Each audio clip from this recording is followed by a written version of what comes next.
Hello प्यारे बच्चों, मैं आपका केमिस्ट्री मेंटोर आलोक दीक्षित। आज के सेशन में हम लोग बात करने वाले हैं कि नीट 2025 में आप कैसे अपना सपना दिल्ली एम्स का पूरा कर सकते हैं। यदि आप पूछते हैं can I crack AIIMS Delhi in 1 year, yes आप कर सकते हैं। सफलता उनको मिलती है जिनके सपनों में जान होती है। पंखों से कुछ नहीं होता, हौसले से ऊंची उड़ान होती है। तो ये जो सपना है दिल्ली एम्स का, ये हौसले की बात है। अगर आपके अंदर हौसला है कि आप कर सकते हैं और जैसा मैं बता रहा हूं वैसा प्रोसेस आप फॉलो करते हैं, इस प्रोसीजर के साथ आपका ये जो दिल्ली एम्स का सपना है ये पक्का पूरा हो जाएगा। जरा समझते हैं दिल्ली एम्स को पाने के लिए। बेटा दिल्ली एम्स हम सभी को पता है, जितने भी नीट की प्रिपरेशन कर रहे हैं उन सारे बच्चों को पता है कि इंडिया का बेस्ट मेडिकल कॉलेज है और वर्ल्ड के बेस्ट मेडिकल कॉलेजेस में से एक है। यह सपना हर एक नीट विद्यार्थी का होता है। जरा हम समझे कि अगर हमें एम्स में एडमिशन चाहिए, वो भी एम्स दिल्ली में एडमिशन चाहिए, तो उसके लिए हमें कम से कम कितने मार्क्स लाने होंगे। थोड़ी सी एनालिटिक्स देखते हैं। AIIMS MBBS cut off prediction NEET 2021 का अगर हम देखते हैं क्या पोजीशन रही है, तो देखिए एम्स दिल्ली का जो क्लोजिंग रैंक थी बेटा, वो कितने मार्क्स थी? 51th रैंक थी। एंड 2020 में नीट 2020 में 705 नंबर वाले बच्चे को, लास्ट 705 नंबर वाले स्टूडेंट को ये एम्स दिल्ली कॉलेज अलॉट हुआ। एम्स भोपाल 680 पर ही अलॉट हो गया। लेकिन अगर आपका दिल्ली एम्स का सपना है तो देखिए 705 पे हुआ। वही 2021 में 701 नंबर वाले बच्चे को, लास्ट 701, इससे नीचे वाले को नहीं मिला। 701 या इससे ऊपर 720 तक वाले को दिल्ली एम्स मिला। ये जनरल स्टूडेंट्स की बात कर रहा हूं। जो ईडब्ल्यूएस और ओबीसी कैंडिडेट हैं उनके लिए 690 लास्ट था 2021 में। एंड जो एससी कैंडिडेट हैं उनके लिए 660 मार्क्स और एसटी के लिए 645 मार्क्स था। जरा लास्ट ईयर का देखते हैं, नीट 2023 का देखते हैं। नीट 2023 में क्लोजिंग रैंक 57, 1 से 57 रैंक वालों को ही दिल्ली एम्स मिला, 57 के बाद वालों को नहीं मिला। और ये 710 मार्क्स, जिन्होंने नीट में 720 में 710 मार्क्स लाए थे, ये उन बच्चों को मिला। आप समझ रहे हैं ना, दिल्ली एम्स अगर आपका सपना है तो सपने के लिए मेहनत भी बहुत जानदार आपकी चाहिए। अगर ईडब्ल्यूएस वाले बच्चे की बात करें तो 700 मार्क्स चाहिए थे, ओबीसी के लिए 700, एज वेल एज एससी और एसटी के लिए टेंटेवली 670 एंड 660 मार्क्स चाहिए थे। तो इतने मार्क्स आपको लाने पड़ेंगे और इतने मार्क्स लाने का मतलब है आप में परफेक्शन होना। ये परफेक्शन होना चाहिए। तो कैसे ला सकते हैं? उसके लिए सबसे पहले आपको इस मंत्र को फॉलो करना होगा। फर्स्ट मंत्र to crack AIIMS Delhi, PCB square. PCB means physics chemistry biology नहीं, पीसीबी स्क्वायर की मैं बात कर रहा हूं। P for passion. पैशन, आपके अंदर जुनून होना चाहिए कि दिल्ली एम्स में ही पढ़ना है, सिलेक्शन हमको दिल्ली एम्स में लेना है। जब आंखों में अरमान लिया, मंजिल को अपना मान लिया, फिर मुश्किल क्या आसान क्या, बस ठान लिया तो ठान लिया। यह होना चाहिए पैशन, जुनून आपके अंदर अगर है कि नहीं मुझे दिल्ली एम्स में पढ़ना है। और जुनून किस लेवल का? पागलपन लेवल का। पागलपन किस तरीके का? तू नहीं तो कोई और नहीं। मींस केवल और केवल एक ही टारगेट है आपके पास, दिल्ली एम्स। फिर आपको इधर उधर कुछ नहीं दिखाई देना चाहिए। जैसे अर्जुन का लक्ष्य चिड़िया की आंख, तो चिड़िया की आंख दिखाई देनी चाहिए, उसके बाद वाला आपको नहीं कुछ दिखाई देना चाहिए। अगर इस पागलपन वाले लेवल का आपका पैशन है, ऐसा आपका जुनून है, तो आपको एम्स दिल्ली मिलने वाला है। ध्यान रखना है, कमिटमेंट करना होगा खुद से और कंसिस्टेंसी मेंटेन रखनी होगी। ऐसा नहीं कि अभी तो खूब जोश आ गया कि नहीं दिल्ली एम्स निकाल के रहेंगे और 1-2 महीने बाद फिर से वो कुछ दिनों के लिए ठंडा पड़ गया, फिर जोश आया। नहीं, ये नहीं होना चाहिए। कंसिस्टेंसी, ये 11 महीने आपके जो हैं आप अपना बेस्ट दे देंगे, बिल्कुल अपने आप को झोंक देंगे उसके लिए। अगर इस बीच में आपके किसी रिलेटिव की शादी पड़ती है, आपको सैक्रिफाइस करना पड़ेगा। आपको नहीं जाना, किसी का बर्थडे अटेंड नहीं करना है, व्हाट्सएप चैट, आपकी दोस्ती, फ्रेंडशिप, सबको साइडलाइन रखना पड़ेगा। 11 महीने सिर्फ आप और आपका लक्ष्य, और कुछ नहीं। Be for believe, believe in your self. आपको खुद पे भरोसा करना पड़ेगा कि नहीं आप निकाल सकते हैं, यह भरोसा पहले खुद पे लाना होगा। And be for best, give your best. आप जो बेस्ट दे सकते हैं वो आपको देना है। ये 11 महीने की मेहनत है, पूरी लाइफ के लिए जो 11 महीने की मेहनत है, ये आप अपना बेस्ट दे दीजिए और फिर आपका जो सपना है दिल्ली एम्स का, वो कोई नहीं रोक सकता। दिल्ली एम्स के लिए तैयारी करने से पहले आपको खुद से प्रश्न करने होंगे, खुद से क्वेश्चन पूछना होगा। क्या क्वेश्चन आपको पूछना है? क्या आप 10 से 12 घंटे साल भर लगातार पढ़ने के लिए तैयार हैं? आपको 10 से 12 घंटे की डेली की स्टडी करनी है। क्या आप लगभग 150 से 200 क्वेश्चन डेली प्रैक्टिस करने के लिए तैयार हैं? आपको खुद को तैयार करना होगा। ये खुद से क्वेश्चन पूछे। क्या आप एनसीईआरटी की हर एक इंपॉर्टेंट लाइन, जो आपका मेंटोर होगा, जैसे मैं हूं ऐसे आपके जो भी मेंटोर हो सकते हैं, बायोलॉजी के होंगे, फिजिक्स के होंगे, वो जो आपको एनसीईआरटी में इंपॉर्टेंट बताते हैं उनको आपको हाईलाइट भी करना है, आपको मेमोराइज भी करना है। क्या इसके लिए आप तैयार हैं? ये जो हाईलाइटेड लाइन होंगी, जो इंपॉर्टेंट लाइन होंगी, क्या इनसे आप क्वेश्चन फ्रेम कर पा रहे हैं? अगर ऐसा है तो आप दिल्ली एम्स के लिए बिल्कुल तैयार हो रहे हैं। आपको यह पूछना होगा अपने आप से कि हम क्या 31 जनवरी से पहले सिलेबस खत्म कर लेंगे? वैसे तो कोशिश ये करिए कि 31 दिसंबर तक आपका सिलेबस कंप्लीट हो जाए, क्योंकि ये परफेक्शन की बात हो रही है। दिल्ली एम्स मींस परफेक्शन लाना, 720 में 710 715 स्कोर करना, या लगभग 720 ही पूरे स्कोर करना। अगर इसकी बात की जा रही है, 710 से 720 की बात है, तो ये परफेक्शन की बात है। आपको 1 या 2, मैक्सिमम 2 क्वेश्चन गलती करने की गुंजाइश है, इससे ज्यादा कोई गुंजाइश नहीं है। तो बेटा ये तभी होगा जब परफेक्शन आएगा। और परफेक्शन कैसे आएगा? मोर रिवीजन, मोर प्रैक्टिस। जितना ज्यादा रिवाइज करेंगे, जितना ज्यादा प्रैक्टिस करेंगे, उतना ही बेहतर परफेक्शन आएगा। तो बेटा आपको सिलेबस टाइमली खत्म करना होगा, जिससे कि आप कम से कम स्टार्ट करने से लेकर और आपके नीट 2025 एग्जाम तक कम से कम 10 बार रिवाइज करना है। यदि आप ये कर पा रहे हैं तो हां, आप तैयार हैं दिल्ली एम्स की सीट को अचीव करने के लिए। वो सीट फिर आपके लिए बुक हो जाएगी।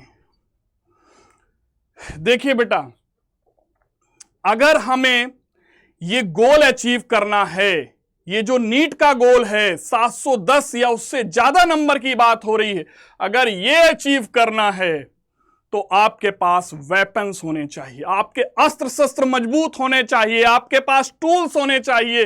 कैसे कर सकते हैं, हम उनकी बात कर लेते हैं।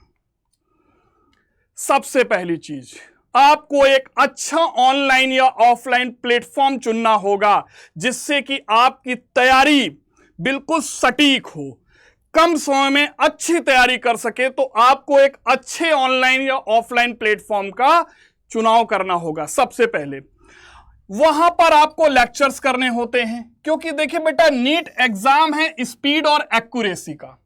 स्पीड भी होनी चाहिए, उसी 3 घंटे में आपको अपना बेस्ट देना है, उसी में आपको पूरा पेपर सॉल्व कर लेना है।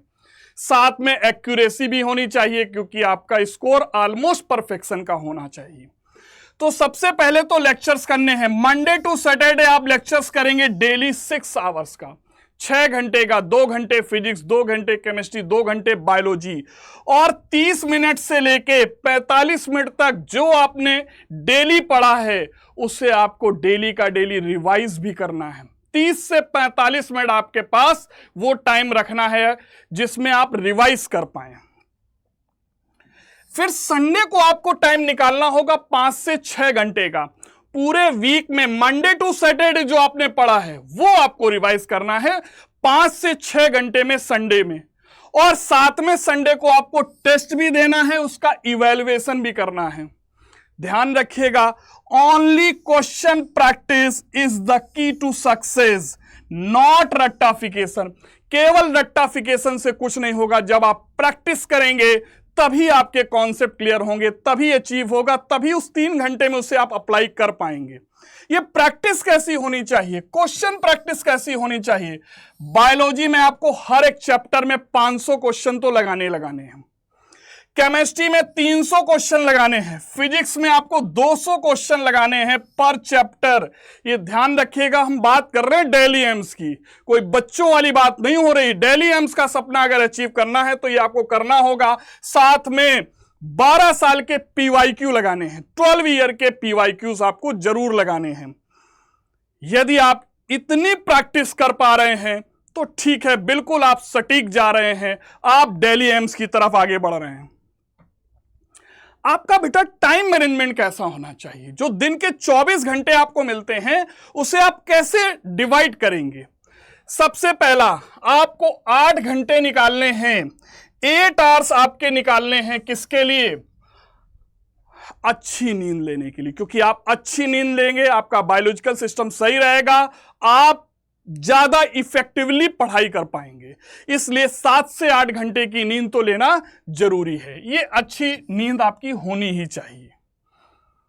6 घंटे आपको चाहिए लेक्चर्स वॉच करने के लिए, 6 घंटे आपको चाहिए सेल्फ स्टडी करने के लिए। ये बहुत इंपॉर्टेंट है बेटा। ऐसा नहीं कि आप दिन भर कोचिंग में टाइम बिता रहे हैं, दिन भर आप यूट्यूब में लेक्चर्स देखे जा रहे हैं। नहीं बेटा, सेल्फ स्टडी के लिए 6 घंटे आपको डेली निकालने होंगे। अगर आपका डेली एम्स जो है टारगेट है तो ये तो आपको करना होगा। साथ में डेटा एंट्री के लिए भी 30 से 40 मिनट। ये डेटा एंट्री क्या है? डेली आपने किया क्या, आज आपने क्या किया, ये आपको डेटा एंट्री। एक पतली सी बुक बना लेनी है, उस बुक में आपको इसकी डेटा एंट्री करनी, पतली सी डायरी में, जिससे आप नेक्स्ट डे आपको पता हो कि हाँ हमने लास्ट डे क्या किया था, लास्ट वीक क्या किया था, आप एक नजर में उसको देख पाएं। जब ये करने लगेंगे तो आपकी ऑटोमेटिक इफिशिएंसी बढ़ने लगेगी। बाकी के देखिए 8 घंटे ये हो गए, 6 और 6 12 घंटे ये हो गए, 20 घंटे तो ये हो गए, 30 से 40 मिनट ये हो गए। अब जो 3-3.5 घंटे आपके बचते हैं उसी में आपको बाकी डेली यूजेस वाले कार्य करने हैं, उसको यूटिलाइज करना। उसमें कुछ टाइम आपका ऐसा हो सकता है कि लेक्चर्स में गैप में जा सकता है, 15 मिनट आधे घंटे का गैप है उसमें जा सकता है। आपके खाना खाने का, नहाने का, अदर जो भी डेली यूजेस के कार्य हैं वो 3-3.5 घंटे में आपको करने हैं। ये बेटा आपको अपना टाइम मैनेजमेंट तो ऐसा करना ही होगा, तभी आपको डेली एम्स मिलने वाला है। देखिए, आपको एक्सपर्ट इन रिवीजन में एक्सपर्ट बनना होगा। 200 क्वेश्चन डेली प्रैक्टिस करने होंगे।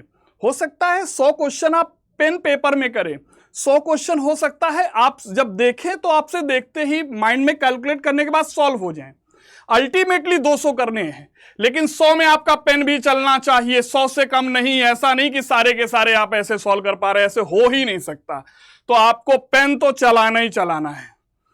कोई भी कंपटीशन एग्जाम हो उसमें कई पेनों की कुर्बानी होती है, आपको बहुत सारी रिफिल खाली करनी होती है। फर्दर देखिए बेटा, आपका जो टोटल स्टडी प्लान होना चाहिए पूरे ईयर का, वो लगभग 3000 घंटे से लेके 3600 घंटे का होना चाहिए। इसका मतलब अगर इसको 10 महीने में डिवाइड करें तो लगभग 10 से 12 घंटे की स्टडी पर डे, जैसा कि अभी हम लोगों ने डिस्कस भी किया है। एक बात और इंपॉर्टेंट है, क्या बेटा? आपको अपने सेल्फ नोट्स बनाने हैं। अपने सेल्फ नोट्स, अगर शॉर्ट नोट्स भी बनाएंगे तो आपके होने चाहिए, शॉर्ट नोट सेल्फ नोट होने चाहिए। आप सोचें कि आप इंस्टाग्राम, आप टेलीग्राम से, आप या व्हाट्सएप से बहुत सारी पीडीएफ फाइल्स आती हैं, उनको डाउनलोड करके उनको पढ़ के एग्जाम क्रैक कर जाएंगे, तो नहीं, ये नहीं होने वाला। किसी आप हैंडबुक को लेके ये एग्जाम क्रैक कर जाएंगे, नहीं, वो हेल्प कर सकते हैं, लेकिन आपके सेल्फ नोट्स जरूर होने चाहिए। अल्टीमेटली लास्ट टाइम पे आपके बनाए हुए सेल्फ नोट्स ही काम आते हैं। आपकी फार्मूला नोटबुक अपनी होनी चाहिए। फिजिकल केमिस्ट्री जैसे है, फिजिक्स है, तो उसके जो फार्मूला है, चैप्टर वाइज फार्मूला आपके हाथ के लिखे होने चाहिए। रिएक्शन चार्ट्स आपके हाथ की बनी हुई होनी चाहिए। एक अच्छा मेंटोर होगा, एक अच्छा टीचर होगा, तो आपको ये टाइम टू टाइम कराता रहेगा, जैसा मैं कराता रहता हूं। तो जो भी आपके अच्छे टीचर्स होंगे वो जरूर इसको कराते रहेंगे। एक बड़ी इंपॉर्टेंट बात, क्वेश्चन को मार्क करना सीखिए भाई। कौन सा क्वेश्चन आपको पहली बार करने में दर्द दे रहा है, किसने टाइम ज्यादा ले लिया, कहां पे आप फार्मूला लगाने में चूक गए, कहां पे गलती कर गए, उनको आप जरूर अंडरलाइन करिए, स्टार बनाइए, कोई मार्क बना दीजिए, जिससे दोबारा जब करें तो वो क्वेश्चन और उस टाइप के क्वेश्चन की आप प्रैक्टिस जरूर कर पाएं। तो ये आपको करना होगा। एक जो रैंक परफॉर्मर बच्चा होता है वो क्वेश्चन जरूर मार्क करता है, जिससे नेक्स्ट टाइम जब भी वो रिवाइज करे तो उन क्वेश्चंस को ध्यान दे, जिससे उनके वीक पॉइंट स्ट्रांग पॉइंट में कन्वर्ट हो जाए। तो क्वेश्चन मार्क करना मत भूलिए। देखिए बेटा, 12 ईयर का पीवाईक्यू आपको करना होता है डीपीपी स्टडी मटेरियल मॉड्यूल्स। ये आपके वेपन्स हैं, ये आपके हथियार हैं, अस्त्र शस्त्र हैं, जिससे आप विजय प्राप्त कर पाएंगे। तो ये आपके पास होना चाहिए। इसके लिए आपको बस इतना ध्यान रखना है, चैप्टर वाइज और टॉपिक वाइज कोई भी 36 ईयर या 20 ईयर्स का आपको एक पीवाईक्यू की बुक ले लेनी है। या फिर जैसे कि ये जो डॉक्टर्स अड्डा का मटेरियल है, इसमें ऑलरेडी आपको 15 साल का, लगभग 12 से 15 साल का पीवाईक्यू ऑलरेडी दिया जाता है। तो अगर आप इस स्टडी मटेरियल को ले रहे हैं तो आपको ऑलरेडी सारा का सारा कवर हो जाएगा। ठीक है, तो आप चाहें तो इसको भी ले सकते हैं, या किसी अदर कोचिंग का कोई अच्छा स्टडी मटेरियल है वो भी चलेगा। क्लियर है ना? फिजिक्स के लिए आपको क्या होना चाहिए? फिजिक्स के लिए देखिए, आपकी तैयारी के लिए 12 year PYQs, DPP study material जैसे डॉक्टर अड्डा का है, डीपीपी बुक्स भी हैं, चैप्टर वाइज हैं, हर चैप्टर के क्वेश्चन विद सॉल्यूशन दिए हैं, इनके वीडियो सॉल्यूशन भी प्रेजेंट है, आप इन्हें कर सकते हैं। स्टडी मटेरियल टोटल 18 बुक्स हैं, 11th की 9 बुक्स हैं, 12th की 9 बुक्स हैं, आप इन्हें कर सकते हैं। साथ में आपको बुक्स की जरूरत होगी, जिससे आप देखिए, आपकी कोचिंग में या आपका जो ऑनलाइन प्लेटफॉर्म है वहां तो थ्योरी कॉन्सेप्ट कराए ही जाते हैं, फिर भी हमें टेक्स्ट बुक और प्रैक्टिस के लिए न्यूमेरिकल बुक की जरूरत होती है। तो आपको फिजिक्स में कौन सी चाहिए? न्यूमेरिकल प्रैक्टिस के लिए डीसी पांडे, एससी वर्मा। एनसीईआरटी तो मस्ट है भाई, एनसीईआरटी से थ्योरी वाले क्वेश्चन, एग्जाम्पलर एनसीईआरटी बुक और एग्जाम्पलर तो होना ही चाहिए। देखिए बेटा, अगर कुछ लोग ऐसा कहते हैं कि मेरे पास तो इसकी पीडीएफ फाइल है, उससे नहीं होने वाला।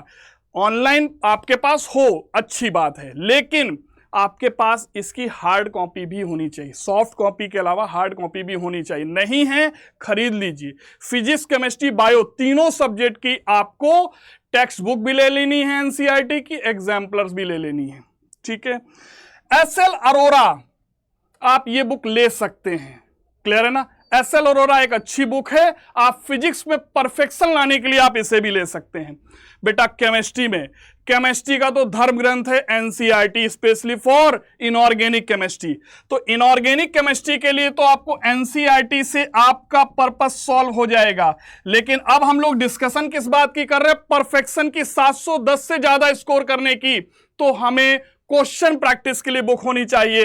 तो इनऑर्गेनिक के लिए वीके जायसवाल, ऑर्गेनिक के लिए क्वेश्चन प्रैक्टिस के लिए एमएस चौहान बुक होनी चाहिए, एंड फिजिकल केमिस्ट्री में क्वेश्चन प्रैक्टिस के लिए आप एन अवस्थी बुक ले सकते हैं।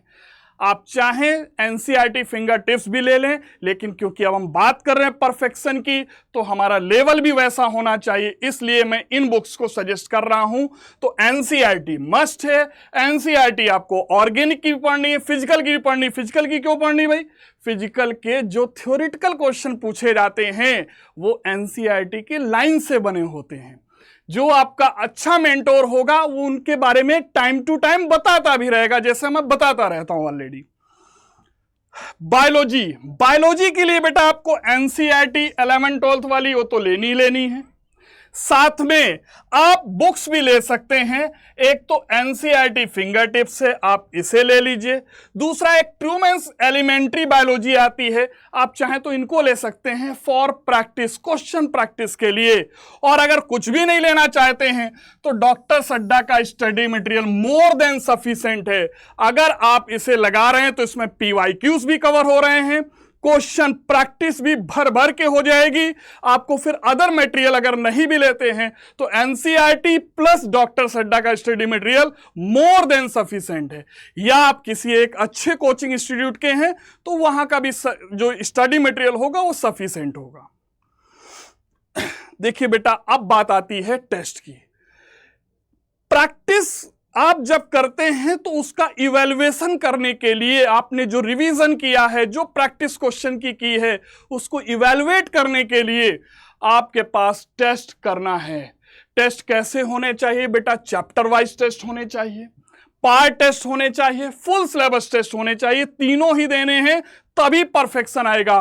पहले चैप्टर वाइज आपने परफेक्शन ले लिया, देन पार्ट टेस्ट में ले लिया, देन फुल सिलेबस टेस्ट। जब इतना करेंगे तो आपके अंदर कॉन्फिडेंस आ जाएगा। और पीवाईक्यूज तो मस्ट है, वो तो आप कर ही रहे हैं।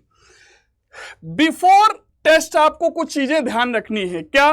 एक तो रिवाइज करना है प्रॉपरली। अगर चैप्टर वाइज टेस्ट है तो चैप्टर रिवाइज करना है, पार्ट का टेस्ट है तो पार्ट में जितने चैप्टर पूछे जा रहे हैं उनको रिवाइज करना है। जब फुल सिलेबस टेस्ट होगा तो पूरा का पूरा सिलेबस आपको रिवाइज करना होता है। फार्मूले आपको लर्न करने हैं, जरूरत पड़े तो लिख के याद कर लीजिए। जब लिखते हैं तो उस समय आपका माइंड बहुत कॉन्सेंट्रेट होता है, तो उस समय आप जब भी याद करेंगे तो बहुत तेजी से चीजें याद हो जाएंगी। रिएक्शंस, रिएजेंट्स उनके रोल, वो क्या रोल प्ले करते हैं पता होना चाहिए। रिएजेंट कौन सा है, उसका काम क्या होता है, इसको आप चाहें तो लिख के याद कर सकते हैं। फर्दर फुल सिलेबस टेस्ट आपको कम से कम 10 से 15 देने हैं, ये बात ध्यान रखिएगा। जब आप 10 से 15 टेस्ट देंगे फुल सिलेबस तो आपके अंदर कॉन्फिडेंस डेवलप होगा। आफ्टर टेस्ट क्या करना होता है? एनालिसिस बहुत जरूरी है। जो आपने टेस्ट दिया आप देखिए उसमें आपके वीक पॉइंट क्या हैं, आइडेंटिफाई वीक पॉइंट्स। और जो वीक पॉइंट हो, जहां क्वेश्चन गलत हो रहा हो उससे रिलेटेड आप 10 से 15 क्वेश्चन कर लीजिए। उस कॉन्सेप्ट को दोबारा से पढ़ लीजिए और उससे 10 से 15 क्वेश्चन से रिलेट कर लीजिए, जिससे कि वो जो वीक पॉइंट है वही आपका स्ट्रॉन्ग पॉइंट बन जाए। मेक मिस्टेक बुक, आपको एक मिस्टेक बुक बनानी है। एक आपको 100-200 पेज की एक पतली सी डायरी या पतली सी नोटबुक बना लेनी है, मिस्टेक बुक, जिसमें जो गलतियां कर रहे हैं बेटा वो जरूर लिखिए। वो जब गलतियां आपने जो की हैं लिखेंगे, उस पर आप काम करेंगे। नेक्स्ट टाइम जब रिवीजन करने जाएंगे तो आप जो मिस्टेक की है मिस्टेक बुक में देखेंगे, उन पर एक बार फिर से रिवीजन करेंगे, तो जितने भी वीक पॉइंट हैं सब आपके स्ट्रांग बन जाएंगे। आप परफेक्शन आपके अंदर आ जाएगा, क्योंकि डेली एम्स मींस परफेक्शन। आपके अंदर परफेक्शन होना चाहिए। आपका स्टडी प्लान कैसा होना चाहिए? देखिए बेटा, पहली बात तो आपको अपना सिलेबस फॉलो करना है। सिलेबस आपका एनसीईआरटी का सिलेबस है, जो न्यू एनसीईआरटी सिलेबस है आपको वही फॉलो करना है। इस पर बेस्ड भी हम जल्दी से एक वीडियो ले आएंगे। टाइम मैनेजमेंट जैसे मैंने आपको बताया कि डेली 10 से 12 घंटे की स्टडी होनी चाहिए। उसी में आपको पीवाईक्यूज लगाने हैं, क्वेश्चन प्रैक्टिस करने हैं और उसी में आपको लेक्चर्स वॉच करने हैं। इसका मैंने बहुत बेहतर तरीके से एक क्लासिफिकेशन अभी डिस्कस किया है।